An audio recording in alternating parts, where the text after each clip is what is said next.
Assalamualaikum warahmatullahi wabarakatuh.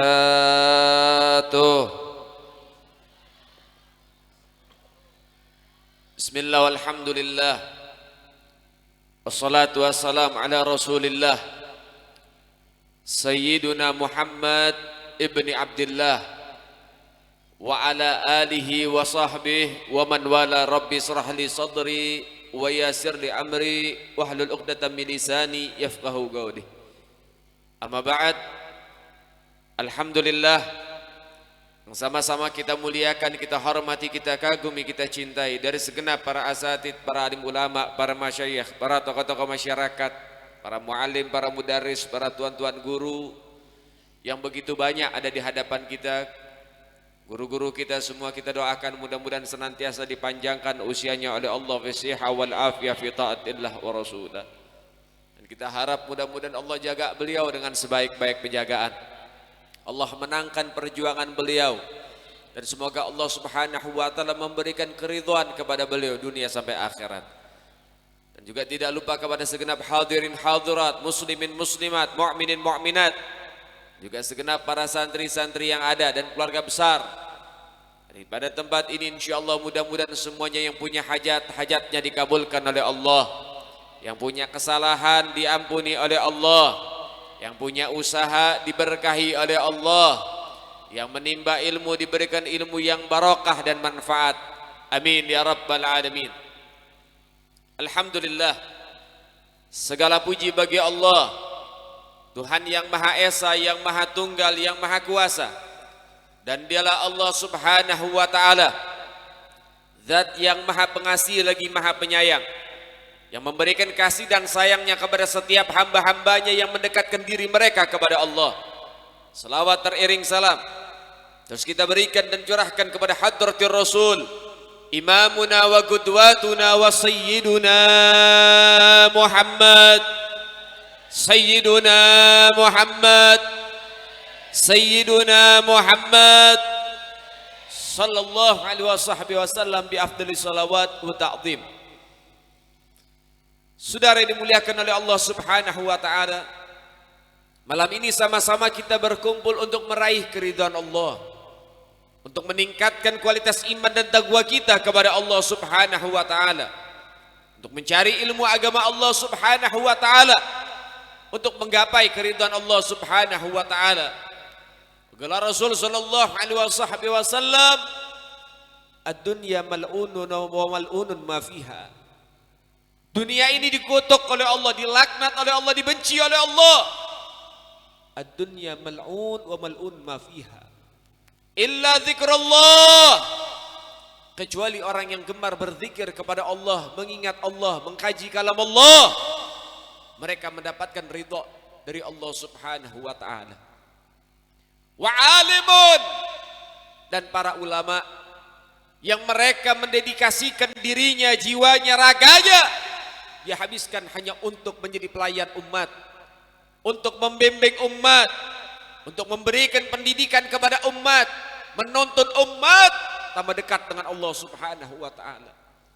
Wa muta'allimun, dan juga dari segenap para pencari ilmu agama Allah Subhanahu wa taala yang mereka gemar duduk di majelis ilmu, rindu akan majelis ilmu, senantiasa mendukung para pencari ilmu, mereka mendapatkan keridhaan dari Allah Subhanahu wa taala. Nah, saudara yang dimuliakan oleh Allah, kalau kita bicara masalah fadailul ilm, tentang keutamaan ilmu dan juga para ulama-ulama, begitu banyak keutamaan-keutamaan mereka. Nabi menyatakan di dalam hadisnya yang lain, man salaka tariqan yaltamisu fihi ilma, sahalallahu lahu bihi tariqan illa jannah. Siapa orang yang gemar hadir di majlis-majlis ilmu, maka mereka akan dipermudah jalannya untuk masuk ke dalam surga Allah Subhanahu wa taala. Mereka gemar mencari ilmu, perjalanan sirat yang panjang diberikan kemudahan oleh Allah Subhanahu wa taala. Penghisapan yang panjang diberikan kemudahan oleh Allah Subhanahu wa taala. Karena begitu berkahnya ilmu. Dengan ilmu kau dapat dekat dengan Allah. Dengan ilmu kau akan tahu akan jati dirimu. Dengan ilmu kau akan tahu jalan menuju Allah Subhanahu wa ta'ala. Dan dengan ilmu kita bisa menyelamatkan ibadah kita untuk supaya sampai kepada Allah Subhanahu wa ta'ala. Sehingga Ibn Ruslan mengatakan wa kullu man bighairi ilmi ya'malu a'maluhu maradudatun la tuqbalu. Siapa orang yang ibadah tanpa didasari ilmu, maka ibadahnya ditolak oleh Allah Subhanahu wa ta'ala, tidak diterima. Kenapa? Karena banyak potensi dan kemungkinan ketika seseorang beribadah tanpa adanya ilmu, mereka mengerjakan hal-hal sesuatu yang membatalkan daripada ibadah mereka di tengah-tengahnya. Maka oleh sebab itu saudara, begitu penting akan ilmu. Dengan ilmu akan sampai kita kepada Allah. Dengan ilmu selamat daripada amaliyah kita, ibadah kita, hingga akhirnya diterima oleh Allah Subhanahu wa ta'ala. Di dalam kitab Nawadhir karya Al-Imam Syihabuddin, di situ ada satu cerita menarik. Allah Subhanahu wa ta'ala memanggil malaikat Jibril dan mengatakan, wahai Jibril, panggil itu hambaku Fulan bin Fulan yang saat ini hamba pelaku maksiat, ini hamba sudah dekat dengan neraka, dan ini hamba sedang ingin digiring untuk melaksanakan penyiksaannya. Ini hamba lagi digiring buat masuk ke dalam neraka. Sama Allah diberitahu, wahai Jibril, tahan dulu, interogasi dia, tanya dia. Dengan pertanyaan apa? Allah bilang, wahai Jibril, tanyakan dia, apakah dia keturunan ulama? Tanyakan dia, apakah bapaknya ulama? Apakah kakeknya ulama? Tanyakan dia, apakah namanya seperti nama para ulama? Tanyakan dia, apakah cinta dengan para ulama? Tanyakan dia, apakah pernah duduk sesaat di majelis para ulama? Tanyakan dia, apakah dia pernah makan bareng bersama ulama? Tanyakan pula kepada dia, apakah pernah minum bareng bersama ulama? Tanyakan kepada dia. Malaikat Jibril bilang, ya Rabb, walaupun pertanyaan ini tidak saya tanyakan, engkau zat yang maha tahu, kau tahu hasil jawabannya. Kemudian Allah mengatakan, wahai Jibril, laksanakan saja. Malaikat Jibril ajukan semua pertanyaannya kepada si hamba. Wahai hamba Allah, tempatmu di dalam neraka sudah disediakan, tapi ini kesempatan untuk kau bisa selamat. Allah memberikan beberapa pertanyaan. Semua pertanyaan disampaikan kepada si hamba, dijawab dengan kalimat la ya Jibril. Tidak wahai Jibril, saya bukan keturunan ulama, nama saya bukan nama ulama. Saya enggak pernah duduk di majlis para ulama, saya enggak pernah makan ataupun minum bareng bersama ulama, enggak pernah. Kembali malaikat Jibril, ya Rabb, sesungguhnya sang hamba mengatakan tidak ya Allah. Allah bilang, wahai Jibril, tanya lagi satu pertanyaan terakhir. Tanyakan kepada dia, apakah dia cinta kepada seseorang yang seseorang itu cinta kepada ulama? Pertanyaan ini diajukan, maka dijawab, na'am ya Jibril, iya. Saya punya sahabat waktu saya hidup. Saya punya teman waktu saya hidup. Teman saya ini cinta sama ulama, aktif di majelis para ulama. Saya cinta dengan sahabat saya, yang mana sahabat saya cinta kepada ulama. Kemudian Allah menyuruhkan, wahai Jibril, karena cintanya dia kepada kawannya, kepada sahabatnya, cukup menjadi alasan saya mengampuni kesalahannya. Sekarang masukkan dia ke dalam surga karena saya maafkan. Cinta sama ulama pakai perantara saja bisa jadi syafaat, apalagi kalau kita cinta dengan ulama, saudara. Tapi ada yang lebih istimewa, apa? Kita mendapatkan cinta dari ulama.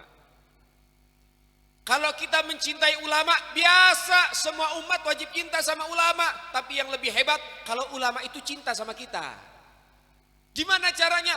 Usaha supaya kau mendapat cinta para ulama. Nama para ulama ada di hatimu, biasa. Tapi ketika namamu ada di dalam hati para ulama, berarti kau orang istimewa. Nah saudara yang dimuliakan oleh Allah Subhanahu wa ta'ala, jangan lagi sampai kita dapat cinta dari ulama. Jangan lagi kita mendapatkan perhatian dari ulama. Dilihat ulama saja udah luar biasa. Ngelihat wajahnya mereka, melihat wajahnya para ulama saja, itu punya sesuatu yang lebih di sisi Allah Subhanahu wa ta'ala. Di zaman Al-Imam Syekh Yazid Al-Bustami, saat itu ada satu kampung kena paceklik.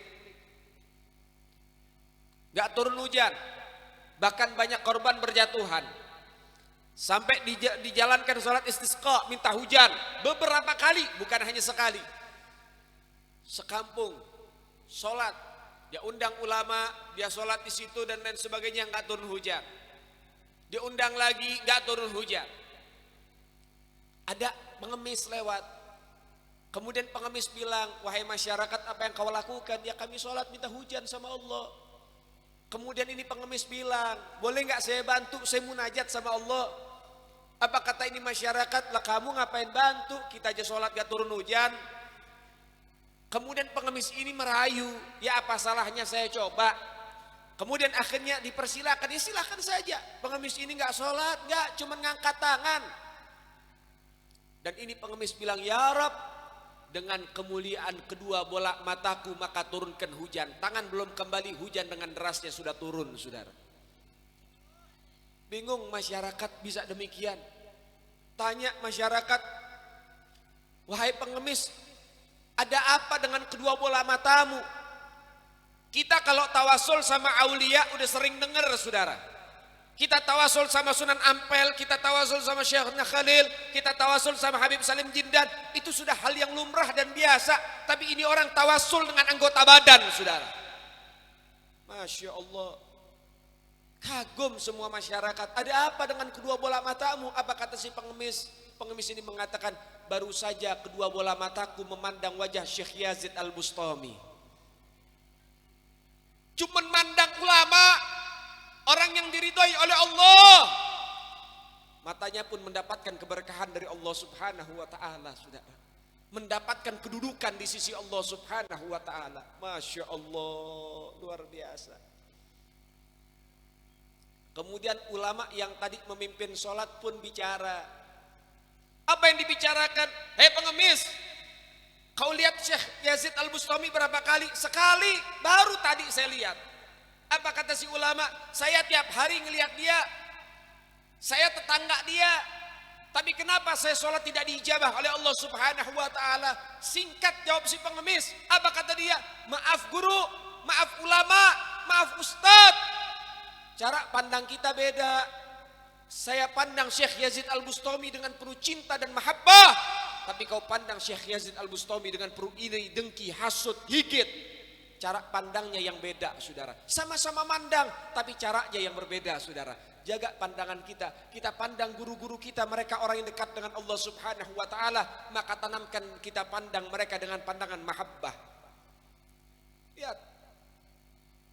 Pandangan merendahkan ulama dapat menyebabkan kemurkaan dari Allah Subhanahu wa taala. Man adzani waliyan faqad adzantu bil harab. Siapa orang yang mereka merendahkan ulama, mereka memusuhi wali-waliku.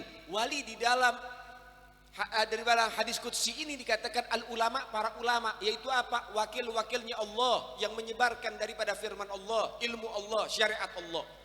Siapa orang yang memusuhi wali-waliku yang ada di muka bumi, maka orang itu ikrar mengumandangkan perang dengan aku, kata Allah. Hati saudara. Jaga cara pandang kita dengan para ulama. Jangan kita remehkan mereka, jangan kita kecilkan mereka. Walaupun ulama itu, walaupun guru kita itu masih muda, bahkan lebih muda dari kita. Kedudukan yang tinggi di sisi Allah nggak lihat dari usia, saudara. Tapi dilihat daripada ibadah, saudara sekalian. Kau bisa bahagiakan ulama, kau mendapatkan berkah. Tapi kalau engkau tidak bisa bahagiakan hati para ulama, minimal jangan sakiti hati para ulama. Ya ikhwan rahimakumullah, di dalam zaman Al-Imam Asy-Syaikh Al-Habib Hasan bin Shalih Al-Bahar, ada satu orang rentenir, raja rentenir, raja riba. Kemudian terkenal di kampung beliau. Datang satu murid Al-Habib Hasan bin Shalih Al-Bahar. Al-Habib Hasan bin Shalih Al-Bahar saat itu menjadi rajanya wali. Datang. Dia bilang, guru, mohon maaf, 1 minggu ke belakang ini saya sibuk, saya nggak hadir pengajian. Karena ada satu orang yang sedang datang kepadaku, dia tobat kepada Allah. Dia minta tolong kepada saya untuk menghitung daripada harta yang dia miliki. Baru saja dia meninggal dalam keadaan husnul khatimah. Tapi saya heran wahai guru, ini orang rentenir, ini orang pelaku riba, ini orang raja riba, tapi kok bisa mendapatkan husnul khotimah? Dia mati dalam keadaan sujud. Bukankah dosa riba itu dosanya besar? Ada 12 dosa riba, 2 saja. Yang pertama seperti menghancurkan Ka'bah, saudara. Dosa riba yang kedua seperti berzina dengan orang tua kandungnya sendiri, saudara. Dan masih banyak lagi dosa-dosa riba, saudara. Dan ini orang heran, ini orang pelaku riba, tapi kok bisa diberikan hidayah oleh Allah dan akhirnya tobat dan mendapatkan husnul khatimah. Kemudian Al-Habib Hasan bin Shalih Al-Bahar mengatakan, apakah namanya fulan bin fulan? Iya betul wahai guru dia. Sebelum dia wafat dia tobat, dia sucikan dirinya. Kemudian dia hitung hartanya, dia kembalikan harta-harta orang lain yang dulu pernah minjem uang dengan dia. Kemudian sisa hartanya dia sodakohkan semua sampai habis dan meninggal nggak bawa apa-apa. Apa kata Habib Hasan bin Shalih Al-Bahar? Saya nggak kaget kalau dia mendapatkan husnul khotimah. Loh kenapa guru? Iya, karena 1 minggu sebelum dia wafat, dia datang di dalam majlisku berbarengan dengan rahmat Allah turun kepadanya. Jadi majlis ini memiliki apa? Memiliki kesempatan besar, yang hadir di majlis dapat mendapatkan husnul khotimah. Tapi kalau hadir majlis hatinya bagus, kalau hadir majlis hatinya baik. Tapi kalau hadir majlis hatinya busuk, percuma, saudara. Saudara yang dimuliakan oleh Allah Subhanahu wa taala, tentang masalah ilmu itu sungguh luar biasa. Ada di zaman dulu di kota Damaskus. Di kota Damaskus itu ada kuburan namanya Dahda. Ada pemakaman, tempat pemakaman umum namanya Dahda. Yang dikubur di situ para aulia, para solihin, para syuhada. Kemudian datang ibu-ibu minta tolong sama orang. Pak, tolong galiin kubur, anak saya wafat. Disiapkan lubang.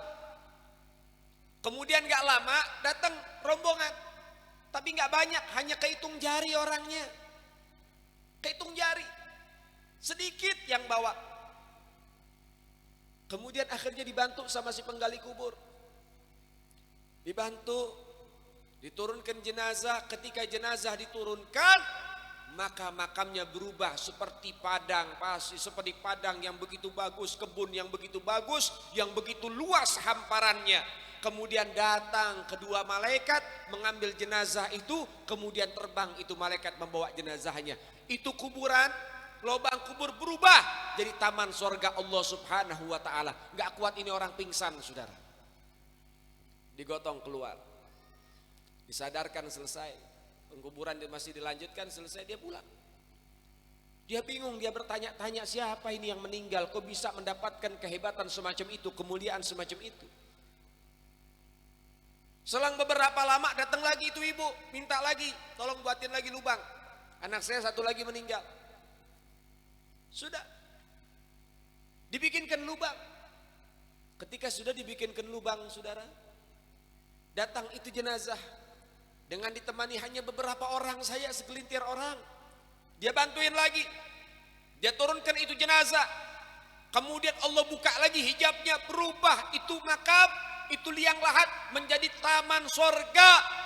Datang dua malaikat dengan diliputi ribuan di belakang malaikat tersebut, bawa ini jenazah, dibawa terbang terus menghilang. Tapi orang ini gak pingsan.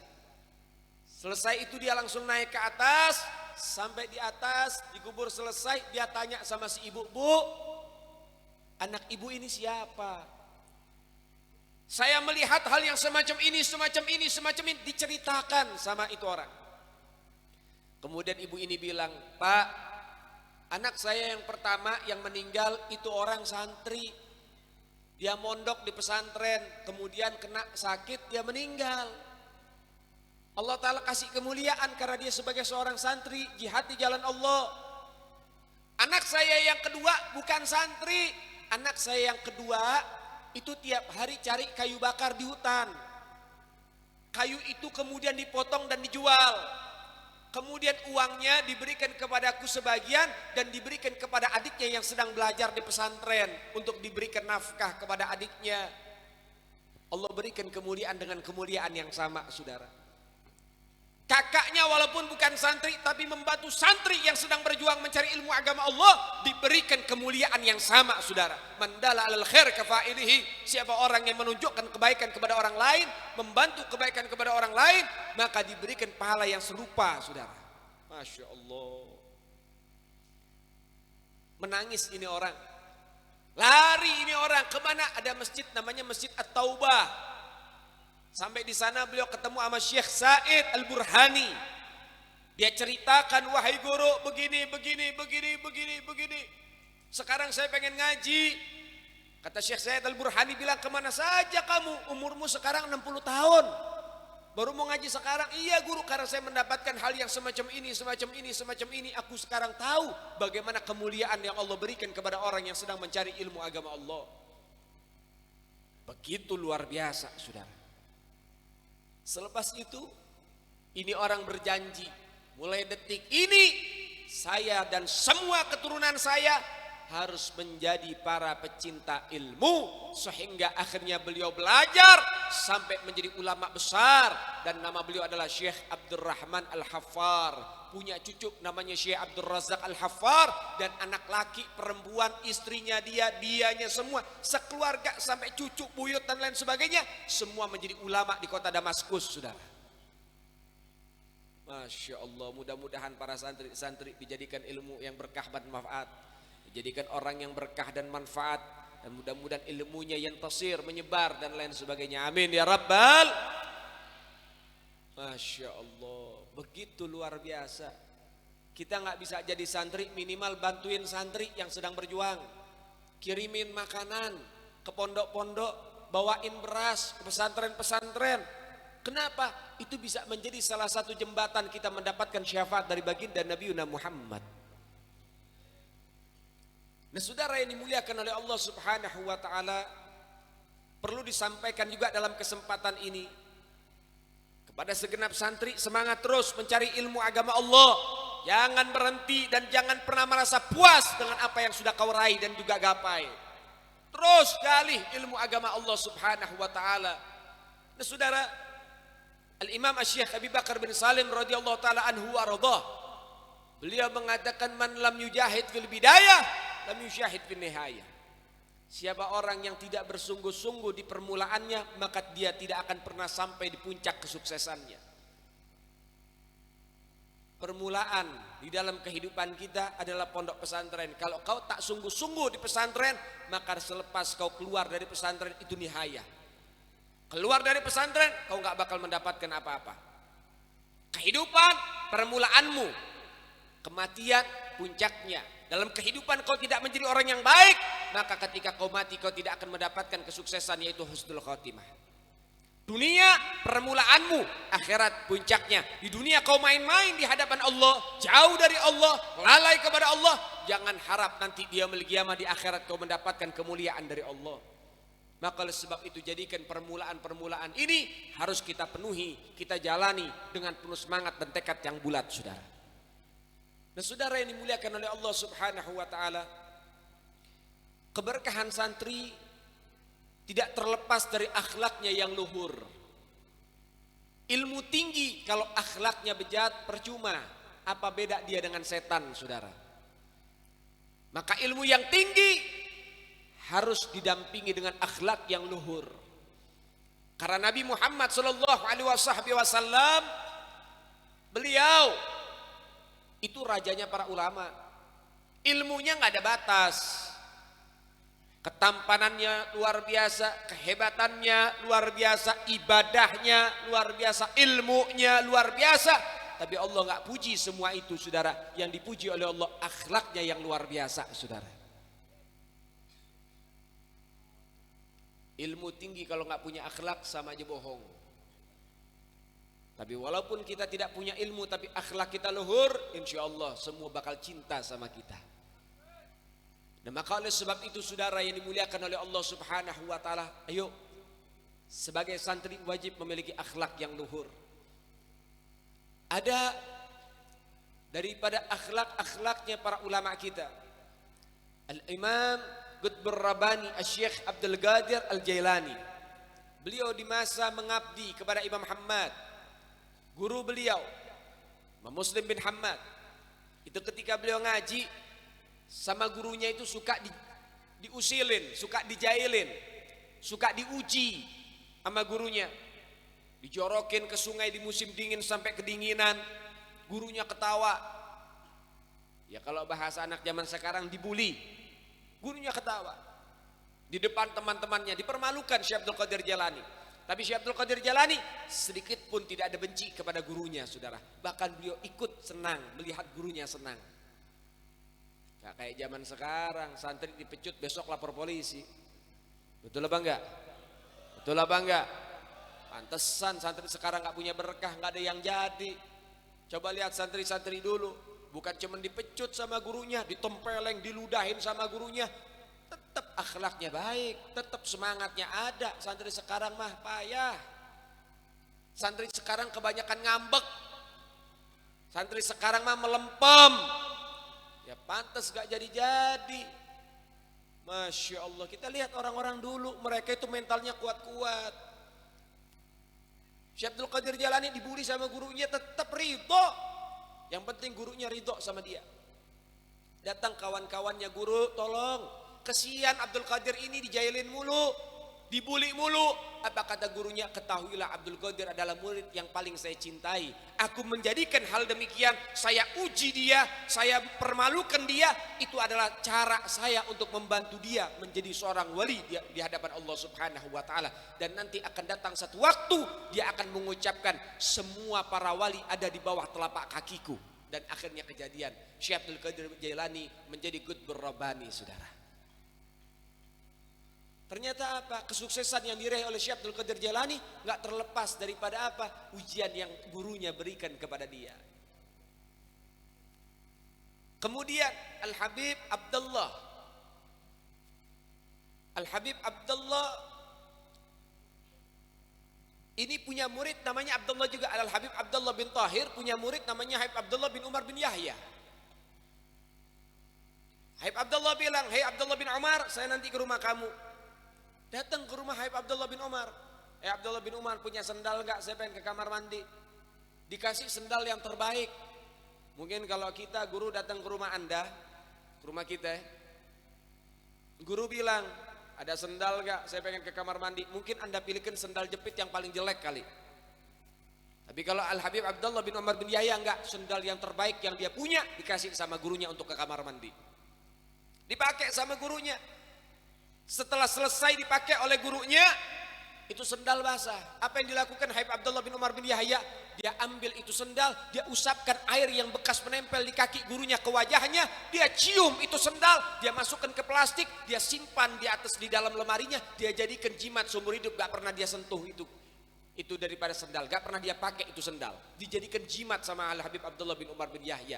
Akhirnya apa? Habib Abdullah bin Umar bin Yahya menjadi wali min auliyaillah. Ta'zim sama guru, diuji sama guru, sabar. Al-Imam Asy-Syaikh Abi Bakar bin Salim, saya punya kakeknya Al-Hamid Al-Muhdar bin Jindan bin Syekh Abu Bakar. Itu kakeknya namanya Al-Imam Asy-Syaikh Abi Bakar bin Salim. 40 tahun gak pernah duduk di kursi maupun duduk bersila, duduknya tahiyat akhir. Ditanya, guru, engkau ini Syekhus Suyuh, guru di atas guru, kau ini pantas duduk di atas singgasana terbuat dari emas, tapi kenapa kau selalu duduk seperti seorang budak? Dudukmu tahiyat akhir. Apa kata beliau? Bagaimana mungkin aku bisa duduk bersila ketika aku duduk di hadapanku ada baginda Nabi Muhammad. 40 tahun. Al-Imam Asy-Syaikh Abi Bakar bin Salim wali min auliyaillah. Setiap satu hari potong 1000 kambing. Buat apa? Buat jamu tamunya. Jadi jangan tanya berapa banyak tamunya yang datang kepada beliau setiap hari. Sehari 1000 kambing yang dipotong sama beliau. Buat jamu tamunya, begitu banyak tamu dari mana-mana. Kenapa? Karena walinya beliau sungguh luar biasa. Beliau termasuk salah satu karomat beliau, apa yang Allah berikan kepada beliau. Beliau belum lahir tapi arwahnya pernah diturunkan oleh Allah buat menyelamatkan kakeknya, saudara. Itu Syekh Abu Bakar bin Salim. Syekh Abu Bakar bin Salim itu kembar. Ada Syekh Abu Bakar bin Salim, ada Syekh Agil bin Salim. Syekh Agil bin Salim ini nurunin marga Al-Attas. Nah, kalau Syekh Abu Bakar bin Salim nurunin marga Al-Hamid. Soleh Al-Hamid itu dari beliau. Kiami bin Jindan dari beliau, bin Syekh Abu Bakar itu dari beliau. Kakeknya masih bujangan, pernah ada gotok tarik. Gotok tarik itu perampok. Ketika kakeknya pengen dirampok, ada dua anak muda menunggangi kuda menyelamatkan kakeknya daripada perampokan. Itu kakeknya masih bujangan. Kemudian setelah Syekh Abu Bakar bin Salim itu sudah menjadi wali besar, kemudian dia kumpulkan masyarakat, dia tanya, masyarakat, kamu ingat gak dengan kejadian begini, yang menyelamatkan kakekku dulu, ada dua anak muda? Iya kami ingat. Ketahuilah itu adalah aku dengan adikku Agil. Betul wahai Agil? Betul wahai kakakku. Padahal kakeknya masih bujangan, belum menikah. Allah sudah turunkan arwahnya, arwah Syekh Abu Bakar bin Salim untuk nolong kakeknya. Itu wali min auliyaillah, saudara. Tapi kewalian beliau bukan dengan kita melihat orang jadi wali kok enak, tapi lihat juga bagaimana dia punya mujahadahnya untuk mendapatkan gelar yang tinggi di sisi Allah, kedudukan yang tinggi di sisi Allah. Waktu ngaji sabar, gak kayak kita. Beliau datang ke rumah gurunya, baru nih hari pertama pengen ngaji, dia ketok pintu gak dibukain sama gurunya. Apa dia pulang? Kagak, dia tungguin sampai dibuka pintunya. Apakah sejam 2 jam? Tidak, 3 hari 3 malam di depan pintu gurunya, sampai dia sholat di situ, dia tunggu gurunya sampai buka pintu, saudara. Mungkin kalau kita ke rumah guru 5 menit aja nggak dibukain pintu, pulang mungkin. Emang orang sekarang nggak sabaran kalau di rumah guru. Kalau ke rumah guru itu orang zaman sekarang kayak ke rumah setan. Bawaannya pengen pulang. Tapi kalau misalnya ke rumah cewek 3 hari 3 malam, jangan lagi 3 hari 3 bulan kalau perlu, ditungguin itu orang.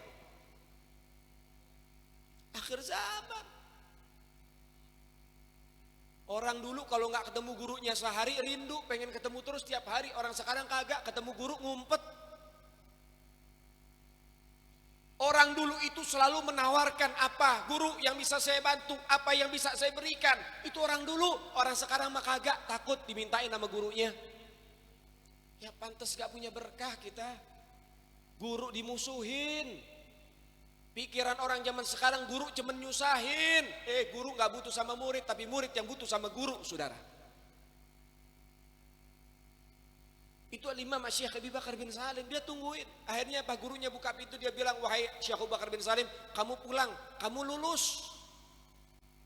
Ilmu sabar itu penting, kamu udah lulus, kamu pulang, kamu akan menjadi wali min auliyaillah. Satu waktu Al-Imam Syekh Abu Bakar bin Salim itu pernah dibuka oleh Allah, disingkap oleh Allah, diberitahu oleh Allah, ditunjukkan oleh Allah magomat para aulia, ma taqaddama wa ma ta'akhkhar. Dari wali pertama sampai wali akhir zaman itu dikasih tahu sama Allah Subhanahu wa taala. Dikatakan seperti bintang-bintang kejora, termasuk dia melihat magom Al-Imam Asy-Syaikh Abdul Qadir Jailani seperti bintang-bintang kejora. Ada 2 magom, seperti apa? Seperti bulan purnama yang dibelah menjadi 2. Yang pertama dimiliki oleh Al-Imam Asy-Syaikh Abu Bakar bin Salim, dan yang satu lagi dimiliki oleh salah seorang waliyah perempuan Syarifah Alawiyah Jamalul Lail. Syekh Abu Bakar bin Salim dilihat, siapa ini kok magomnya sama-sama saya besarnya?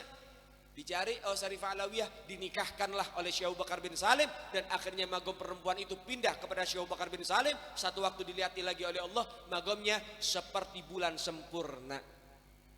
Masya Allah, ini orang bukan orang biasa. Kalau kita bicara Syekh Abu Bakar bin Salim gak ada habisnya, saudara. Sampai-sampai beliau pernah bicara apa? Kalau saya tidak malu dengan baginda Nabi Muhammad, saya akan kebaskan sorban saya, itu mampu, satu tebasan sorban saya mampu untuk memadamkan api neraka Allah Subhanahu wa taala. Kalau saya nggak malu sama saya punya kakek sama Rasulullah, saya bakal kebas nih sorban saya untuk memadamkan api neraka Allah, padam api neraka Allah, biar orang-orang nggak disiksa sama Allah. Tapi saya nggak mau lakukan, karena apa? Baginda Nabi Muhammad tidak melakukan. Ini kalau bukan orang yang punya kedudukan tinggi nggak bakal bicara demikian, saudara. Masya Allah. Nah, saudara yang dimuliakan oleh Allah Subhanahu Wa Taala, maka oleh sebab itu yuk sama-sama semangat. Para anak muda, kau adalah aset bangsa kita, kau adalah aset agama kita. Jangan pernah puas dengan ilmu yang sudah kau dapati. Terus galih ilmu yang banyak untuk menjadi anak muda yang bisa dibanggakan oleh Allah dan Rasulnya serta negara dan bangsa agama, saudara. Jangan pernah merasa puas dengan ilmu yang sudah kau peroleh. Terus gali lagi, terus manfaatkan lagi, sebarluaskan ilmumu, kaji lagi, mutola'ah, murajaah, sehingga menjadi ilmu yang barokah dan manfaat dunia sampai akhirat. Nah saudara dimuliakan oleh Allah, buat orang-orang tua, ya orang tua, saya harus sampaikan ini. Ingat, jangan pernah Anda memandang sebelah mata pondok-pondok pesantren para kiai. Pondok pesantren ini yang menyelamatkan anak-anak muda dari kerusakan. Pondok pesantren yang membuat anak-anak muda memiliki akhlak yang luhur. Pondok pesantren yang membuat anak-anak muda kembali semangat, memiliki tekad yang kuat buat ibadah kepada Allah Subhanahu wa taala. Karena pondok pesantren bukan karena sekolah, Saudara. Di sekolah nggak diajarin akhlak. Di sekolah nggak diajarin daripada cara ibadah, nggak diajarin di sekolah, Saudara. Yang ngajarin itu semua yaitu pondok-pondok pesantren. Pondok pesantren bukan pondok, bukan apa? Penitipan anak, bukan, tapi pendidikan anak di sini, Saudara. Jangan suka berpikiran, ada pemikiran bahwasannya pondok-pondok pesantren itu tempat anak-anak nakal. Enggak, di pondok pesantren tempat anak-anak baik, Saudara. Jangan punya pikiran yang buruk dengan pondok pesantren. Pondok pesantren ini tempat mulia, tempat agung. Sehingga kita bersyukur punya pondok-pondok pesantren yang ada di Pulau Madura, Saudara. Kalau nggak ada ulama, nggak ada kiai, nggak ada pondok pesantren, binasa kita semua. Makanya ulama mengatakan apa? Daulal ilma wal ulama fannas kal bahaim. Kalau bukan karena ilmu dan para ulama, manusia udah kayak binatang semua, Saudara. Manusia bejat, lebih bejat dari binatang, Saudara sekalian. Sekarang saya tanya, percaya nggak manusia lebih bejat dari binatang? Percaya apa enggak?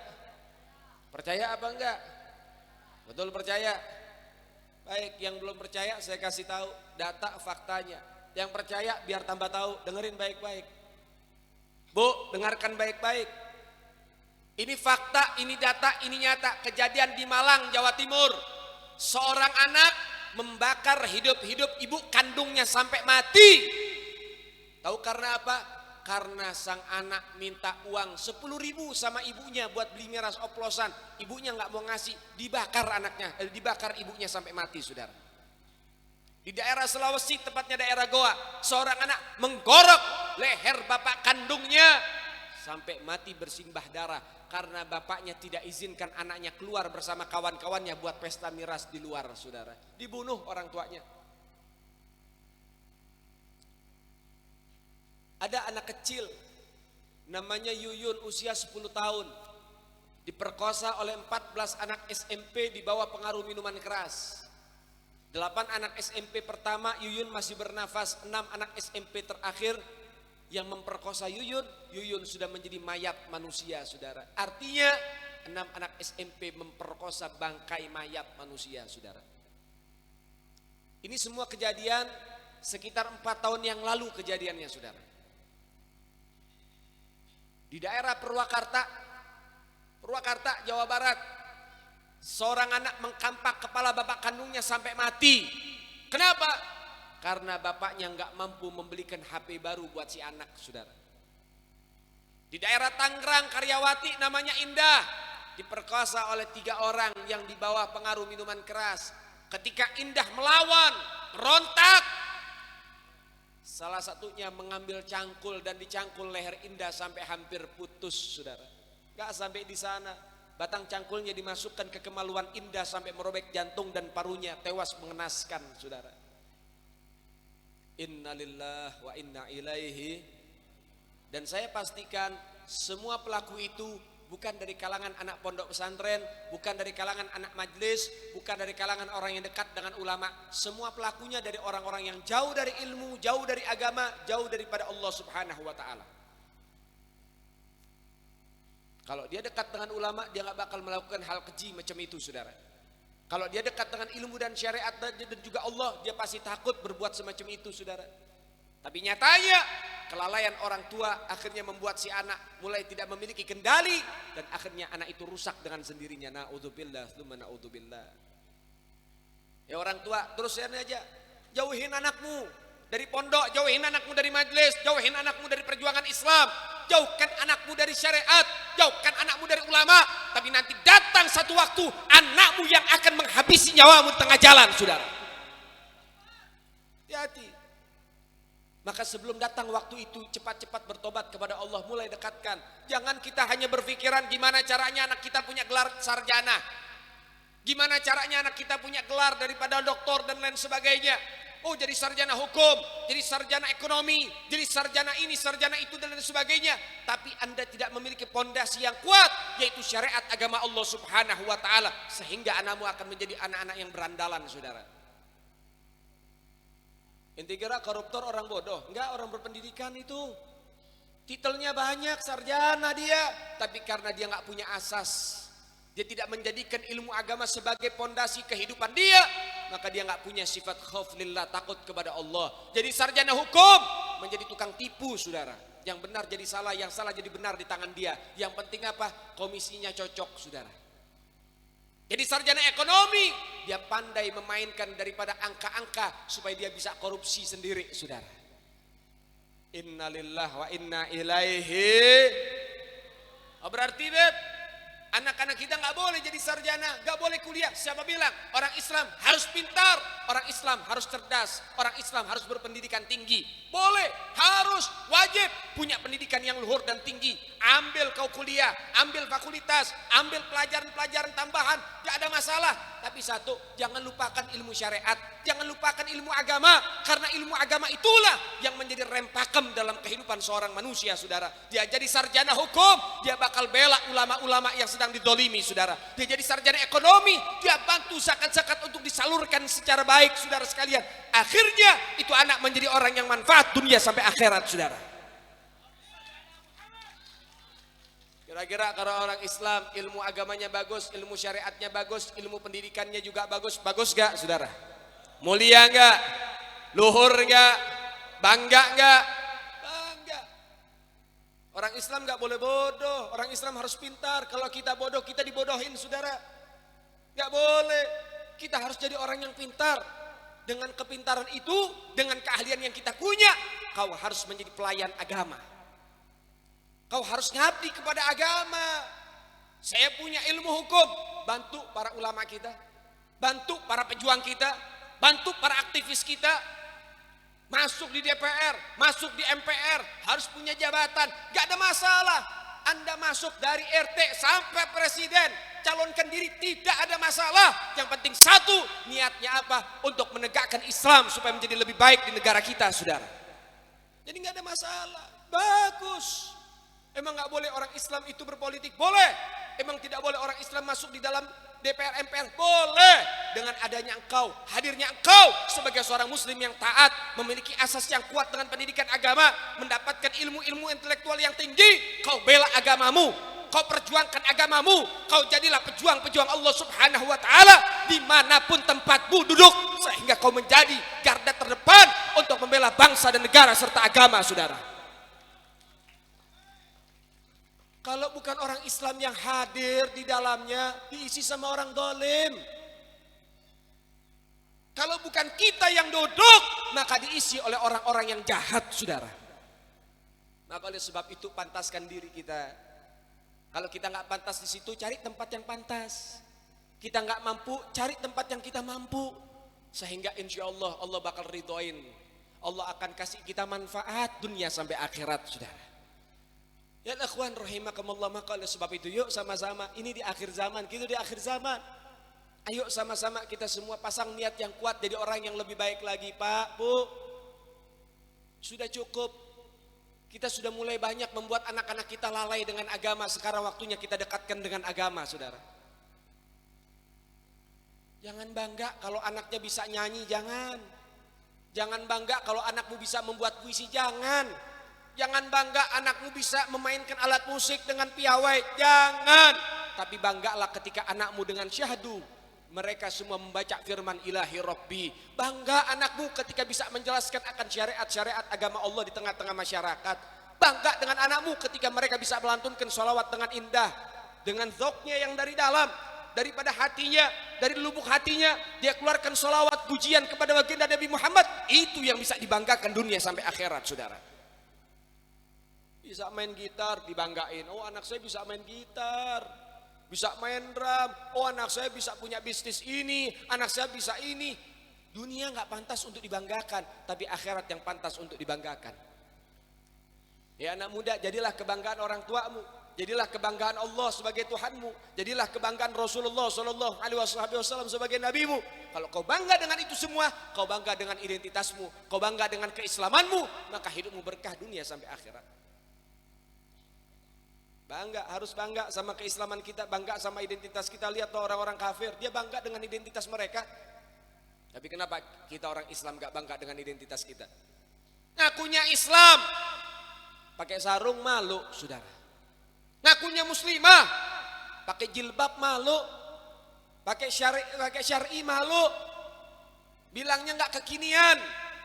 Kau mengaku Islam, Allah sebagai Tuhanmu, Nabi Muhammad sebagai nabimu, syariat Islam sebagai agamamu dan pedomanmu, tapi kau malu dengan simbol-simbol Islam. Innalillahi wa inna ilaihi raji'un. Kalau kita orang Islam sudah malu dengan identitas keislaman kita, maka orang-orang di luar sana, para munafik, para kufar, mereka akan semakin menjadi-jadi. Untuk apa? Untuk menghina agamamu, saudara. Kenapa banyak penista agama? Kenapa banyak penghina agama? Jawabannya satu, karena orang Islamnya kebanyakan tidur, saudara. Karena orang Islamnya tidak peduli dengan agamanya. Karena orang Islamnya tidak pernah memikirkan agamanya. Karena orang Islamnya tidak bangga dengan agamanya, sehingga dengan hal itu mereka di luar sana berani untuk menista kita punya agama, saudara. Coba orang-orang kafir agamanya kamu nista, mereka ngamuk. Sekarang orang Islam agamanya dinista, teriak toleransi. Orang Islam mesti sabar. Nabi aja sabar. Orang Islam harus memaafkan. Masya Allah, ribuan alasan setan keluar, saudara. Baik, kalau kita bicara tentang masalah itu, baik. Kalau kita bicara kesabaran Nabi, ya Nabi sabar. Dan Nabi mengajarkan kita untuk menjadi orang yang sabar, saudara. Kalau kita bicara tentang kelembutan Nabi, Nabi lembut. Dan Nabi mengajarkan kita tentang kelembutan di dalam berdakwah, saudara. Betul. Tapi jangan pernah meninggalkan ketegasan Nabi, saudara. Jangan pernah meninggalkan kebijaksanaan Nabi, saudara. Ketika Nabi dilecehkan, Nabi dihina, Nabi dinista, Nabi sabar, Nabi tabah, Nabi maafkan. Bahkan yang meludahi Nabi, didatangi oleh Nabi ketika sakit, diberikan buah, diberikan makanan, didoakan. Betul. Tapi catat baik-baik, saudara. Ketika Nabi mendengar agama dan syariat yang dihinakan, apa daripada respon Nabi? Apa? Idza duyya haqqullah lam yagum ahad bighadabih. Kalau sudah agama yang dinista, syariat yang dinista, tidak ada satupun orang yang dapat meredam kemurkaan baginda Nabi Muhammad. Hak pribadi Nabi. Kalau Nabi dihina, Nabi maafkan, itu hak pribadi Nabi. Tapi adapun demikian, ketika Nabi dihina, Nabi dinista, para sahabat tidak ada yang terima, saudara. Ketika Nabi dilempari kotoran onta, apakah sahabat diam? Enggak. Sayyidina Abu Bakar akhirnya duel ketika melihat kejadian tersebut, saudara. Baku pukul. Enggak diam Sayyidina Abu Bakar. Padahal Sayyidina Abu Bakar itu sahabat yang bijaksana, yang sabar. Tapi melihat keadaan itu, Sayyidina Abu Bakar Siddiq enggak pangku tangan, saudara. Dalam kesempatan yang lain, ada sahabat Nabi namanya Abdullah bin Uraish. Dipanggil oleh Nabi, "Hei Abdullah bin Uraish, ada satu orang di kota Mekah, kerjaannya menghina syariat, menghina Islam, dan menghina aku. Datengin dia, perangi dia." Nabi perintahkan perangi dia. Ini Abdullah bin Uraish usianya belasan tahun. Belasan tahun. Dan ini orang di Mekah yang menghina Nabi, menghina syariat. Itu dia 24 jam dijaga oleh 1000 orang laskarnya, saudara. Tapi lihat bagaimana anak didik Nabi Muhammad, Abdullah bin Uraish, diperintahkan Nabi untuk menegakkan yang hak itu hak, yang batil itu batil. Anda tahu, jalan sendirian dari Madinah ke Mekah. Jalan sendirian. Nabi suruh perangi. Padahal Abdullah bin Uraish mampu untuk mengajak para sahabat berjuang di jalan Allah. Jihad, kumpulkan pasukan, perangi mereka. Mampu, bisa. Tapi beliau enggak, beliau mengambil tindakan sendirian. Dia jalan kaki ke kota Mekah, dia nyusup di dalam kelompok mereka. Ketika sudah di depan kemah daripada targetnya, ketika Abdullah bin Uraish mendengarkan sang target sudah tidur pulas, dia masuk ke dalam kemah, dia gorok lehernya, dia ambil kepalanya, dia bungkus dengan sorbannya, dia bawa berhari-hari sampai di hadapan Nabi. Dia serahkan kepada Nabi Muhammad, "Ini kepala orang yang menghina engkau ya Rasulullah." Masya Allah. Bukan terus sahabat berpangku tangan, enggak. Kejadian di dalam perang Khandaq, ada namanya Amr ibn Wud, seorang pembunuh bayaran yang ditakuti, saudara. Kudanya mampu melewati Khandaq yang sudah dibuat oleh Nabi dan para sahabat. Masuklah ke wilayah orang-orang Islam. Kemudian akhirnya daripada Ibn Wud ini mencaci maki Rasulullah, menghina Nabi, merendahkan Nabi, mengejek Nabi. Para sahabat wajahnya berubah menjadi merah, tertunduk menunggu instruksi dari Nabi untuk dikirim melawan Amr ibn Wud. Bukan tertunduknya para sahabat mereka takut untuk ditunjuk, tapi mereka berharap dan senantiasa berdoa supaya mereka menjadi orang yang dipilih oleh Nabi untuk menghadapi Amr ibn Wud, saudara. Namun Nabi belum menjatuhkan pilihan, tapi ada sosok anak muda yang gak kuat, sosok anak muda yang udah gak sabaran. Kemudian ini anak muda diri dan mengatakan, ya Rasulullah, kirim saya untuk menghadapi Amr ibn Wud, karena saya gak kuat mendengar apa yang diucapkan Amr ibn Wud. Siapa dia? Dia adalah Sayyidina Ali bin Abi Thalib yang saat itu usianya masih 21 tahun, saudara. Apa kata Nabi? Ijlis ya Ali wahwa ibn Wud. Duduk wahai Ali, dia adalah ibn Wud. Duduk Sayyidina Ali, sami'na wa ta'na. Kemudian akhirnya apa? Bangkit lagi menawarkan jasanya. Utus saya wahai Nabi. Ijlis ya Ali wahwa ibn Wud. Duduk lagi Sayyidina Ali. Bangkit lagi, utus saya ya Rasulullah wahwa ibn Wud ya Ali. Duduk wahai Ali, itu adalah ibn Wud. Apa kata Sayyidina Ali? Meyakinkan Rasulullah. Walaupun Amr ibn Wud ya Rasulullah, Ali bin Abi Thalib tidak akan pernah mundur ya Rasulullah. Dipanggil oleh Nabi, kesini wahai Ali. Diberikan imamah hijau dan diberikanlah hadiah pedang Zulfikar yang menjadi pedang Sayyidina Ali, itu dari baginda Nabi Muhammad. Berangkat wahai Ali. Datanglah sang anak muda yang usianya 21 tahun menghadapi pembunuh bayaran yang ditakuti dan disegani, saudara. Ketika sudah sampai, akhirnya apa? Amr ibn Wud tanya, siapa yang kau kirim wahai Muhammad? Gak ada lawan yang sepadan, sampai akhirnya kau kirim anak kecil. Kemudian Sayyidina Ali bin Abi Thalib mengatakan, hei Amr ibn Wud, saya kasih kau 3 pilihan. Pilih salah satunya. Yang pertama, kau masuk Islam, kau selamat. Pilihan yang kedua, kau kembali pulang ke kelompokmu menjadi seorang banci. Pilihan yang ketiga, turun dari kuda, kita duel siapa nanti yang mati. Maka Amr ibn Wud jawab, pilihan pertama aku tolak, sudah jelas, gak mungkin saya masuk Islam. Pilihan yang kedua pastilah aku tolak, karena gak mungkin, tidak ada sejarahnya dalam kamus aku menjadi orang yang banci yang takut menghadapi anak kecil yang seperti kamu. Pilihan yang ketiga yang aku ambil, ayo kita duel sampai mati. Turun Amr ibn Wud, dia cabut pedangnya, dia sabet itu pedang ke kudanya. Dengan satu tebasan 4 kaki kuda putus, saudara. Mau atraksi rencananya. Pengen bikin apa? Supaya Sayyidina Ali bin Abi Thalib down semangatnya melihat ketajaman pedang yang dimiliki oleh Amr ibn Wud. Tapi apa? Sayyidina Ali tambah semangat. Terjadi duel yang begitu sengit, yang kedua-duanya akhirnya diliputi oleh apa? Oleh debu. Begitu gesitnya gerakan mereka sampai semuanya diliputi dengan debu, gak ada yang kelihatan. Mana Amr ibn Wud, mana Sayyidina Ali bin Abi Thalib? Hanya ada satu pedang, sabetan satu pedang saja. Setelah sabetan satu pedang keluar dari kepungan debu, tidak ada lagi suara benturan-benturan pedang. Umat Islam dan orang kafir harap-harap cemas menunggu siapa pemenangnya. Namun di tengah-tengah menanti akan debu yang turun, pecah suara yang lantang, Allahu Akbar, Allahu Akbar, Allahu Akbar. Masya Allah.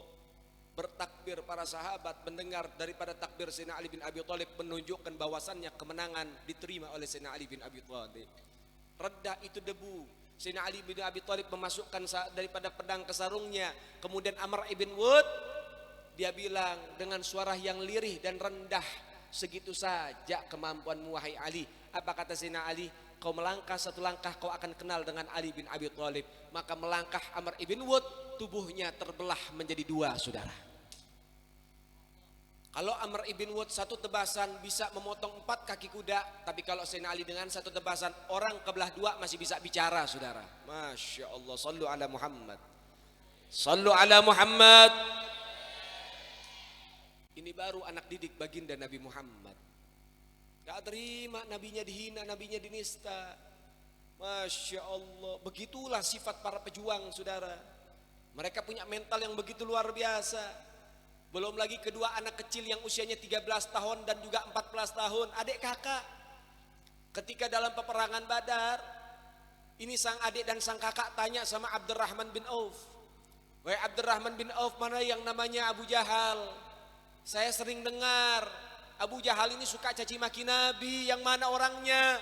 Maka Abdurrahman bin Auf mengatakan, itu daripada Abu Jahal tuh, wahai anak kecil. Itu Abu Jahal, dari ujung rambut sampai ujung kaki, diri dia dengan kuda-kudanya dilapisi baja. Kemudian memiliki 3 ring, ada puluhan orang bahkan ratusan orang yang ngejagain Abu Jahal, saudara. Ada ring 1, ring 2, ring 3, dijaga untuk menembus sulit. Tapi ketika Abdurrahman bin Auf menunjuk, itu wahai anak kecil daripada Abu Jahal, itu kedua anak, dia pacu kudanya secepat-cepatnya seperti kedua anak panah yang melesat dari busurnya, saudara. Kedua anak kecil ini bertempur sampai akhirnya bisa menembus 3 ring yang menjaga Abu Jahal, saudara. Dan kemudian adiknya gugur di medan tempur. Sang kakak terus melanjutkan perjuangannya sampai akhirnya Abu Jahal bisa jatuh dari kudanya, saudara.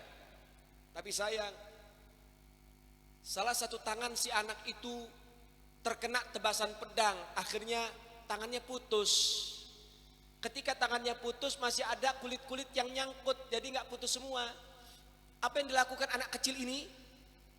Putusan tangannya diinjak sama kakinya, kemudian ditarik tangan itu sampai putus kulit-kulitnya, dan terus melanjutkan perjuangannya sampai membuat Abu Jahal tak berdaya, dan akhirnya sang anak pun tewas di medan tempur mendapatkan syahid di jalan Allah, saudara.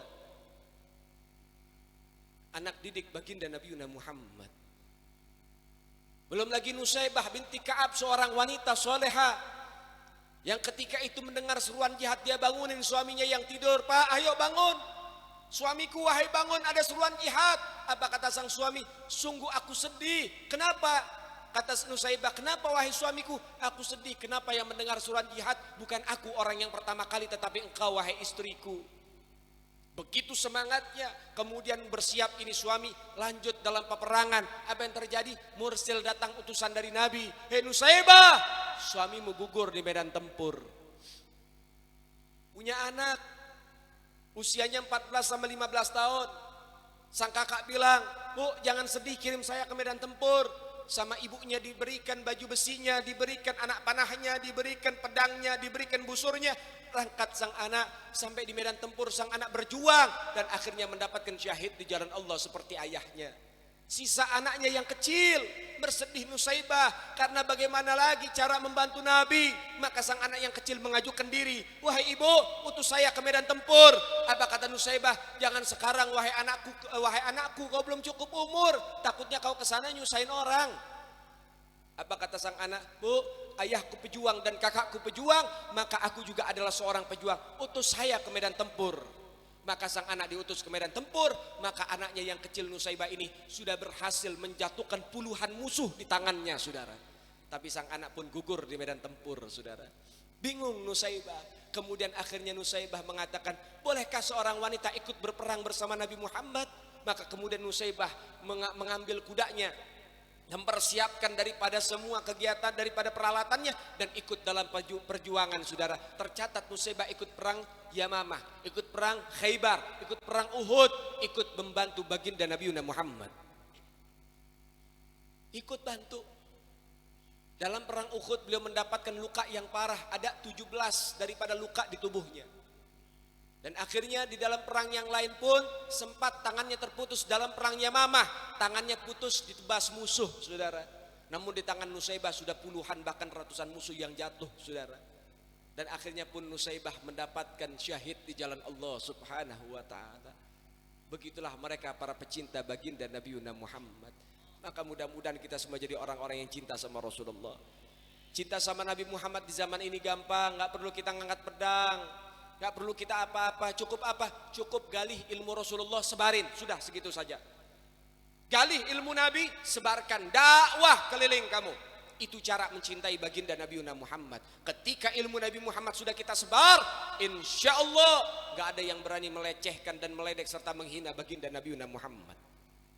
Insya Allah mudah-mudahan Allah Ta'ala kasih kita kekuatan istiqamah. Allah Ta'ala berikan kepada kita daripada anak-anak yang soleh dan soleha. Dan semoga Allah Ta'ala menjadikan kita orang tua yang soleh dan soleha.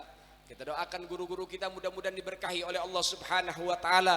Kita doakan pesantren kita semua, pesantren para kiai semua yang ada di Pulau Madura dan dimanapun, mudah-mudahan senantiasa diberkahi zahir dan batinnya oleh Allah Subhanahu wa Ta'ala. InsyaAllah mudah-mudahan senantiasa diridhoi oleh Allah Subhanahu wa Ta'ala. Rabbi fanfa'na bibarakatihim wahdinal husna bihurmatihim wa amitna fi tariqatihim wa mu'afati minal fitani wa sallallahu ala sayyidina Muhammad sayyidil mursalin walhamdulillahi rabbil alamin. Saudara, yuk sama-sama kita bawakan qasidah Ya Arhamar Rahimin, yang mana kita minta sama Allah mudah-mudahan di dalam bulan Dzulhijjah ini Allah Ta'ala memberikan kasih sayang, menumpahkan kasih sayangnya kepada kita, memberikan keridhoannya kepada kita. Dan juga saya mohon izin, mohon pamit pada segenap keluarga besar pondok pesantren ini, saya minta izin kita juga penggalangan dana untuk pondok pesantren kita yang ada di Bekasi. Ada 48 santri yang sedang berjuang di pondok pesantren kita, dan semuanya gratis, tidak dipungut biaya. Kita kasih makan 3 kali sehari. Kita berikan fasilitas yang lengkap ada di sana, sehingga cara kita bertahan pondok pesantren ini dari panggung ke panggung, dari solawat ke solawat, sehingga dengan hal itu yang membantu daripada perjuangan pondok pesantren ini mudah-mudahan Allah bantu nanti dunia sampai akhirat. Juga kita bawa poster, kita bawa minyak wangi, kita bawa baju koko. Dengan cara itu kita bertahan. Dengan cara itu kita bertahan, sehingga Anda beli, Anda bantu pondok pesantren. Tadi dilihat ada kakak ngasih nafkah adiknya yang sedang berjuang di pondok pesantren, ternyata sang kakak juga mendapatkan kemuliaan yang sama. Nah, mudah-mudahan kita mendapatkan kemuliaan sebagaimana Allah memberikan kemuliaan kepada orang-orang yang dimuliakan oleh Allah Subhanahu wa Ta'ala. Yang gak bisa bantu, gak bisa nyumbang, gak apa-apa, doakan pondok pesantren kita dan para santrinya yang sedang berjuang. Ya, yang gak mau beli cuma sekedar menyumbang, silahkan. Jadi laskar-laskar FPI mohon dibantu pakai dus. Ayo kita semuanya sholawatan. Yang pengen nyumbang silahkan, yang gak kepengen mohon doanya, sehingga mudah-mudahan Allah Ta'ala kasih berkah buat rezeki-rezeki kita. Amin ya Rabbal, amin ya Rabbal. Ya Arhamar Rahimin, Ya Arhamar Rahimin, Ya Arhamar Rahimin, farrij 'alal muslimin. Ya Rahimin, Ya Arhamar Rahimin, Ya Arhamar Rahimin, farrij. Ya Rabbana Ya Karim, Ya Rabbana Ya Rahim, Antal Jawadul Halim, wa anta ni'mal mu'in. Ya Arhamar Rahimin, Ya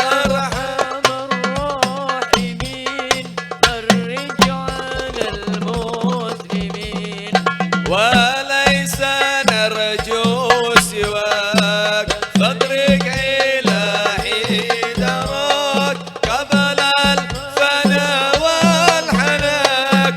يا أم دنيا والدين، أرحم الراحمين، يا أرحم الراحمين، يا أرحم الراحمين، فرج على المسلمين بجاه طه رسول، جد ربنا بالقبول، وهب لنا كل صول. رب استجب لي عمين. أرحم الراحمين، يا أرحم الراحمين، يا أرحم الراحمين، فرج على المسلمين الله، واغفر لكل الذنوب، واستر لكل العيوب، واكشف لكل الكروب، وكفي أذى المعد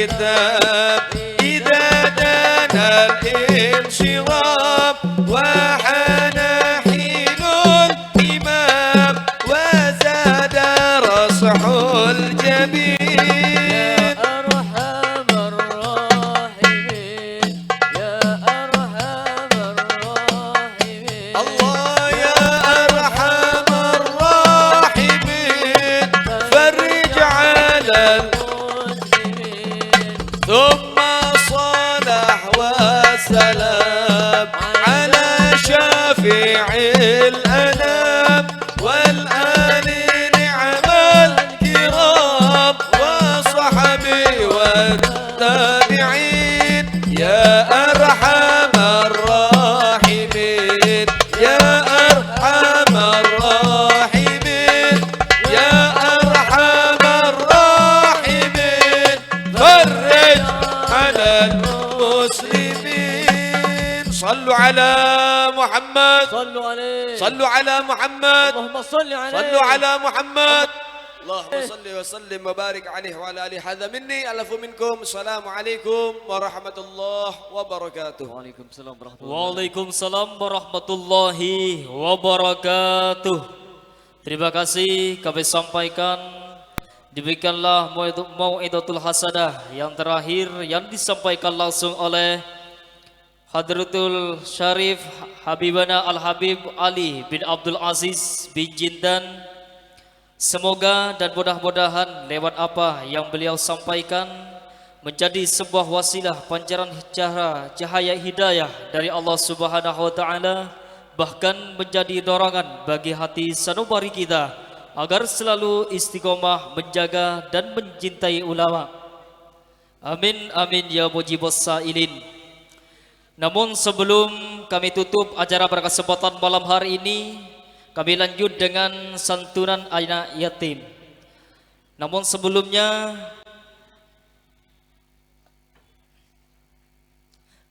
dimohon dengan segala hormat untuk seluruh segenap para habaib dan para masyayikh untuk alengki neng dalam eda jaga dintoh dan untuk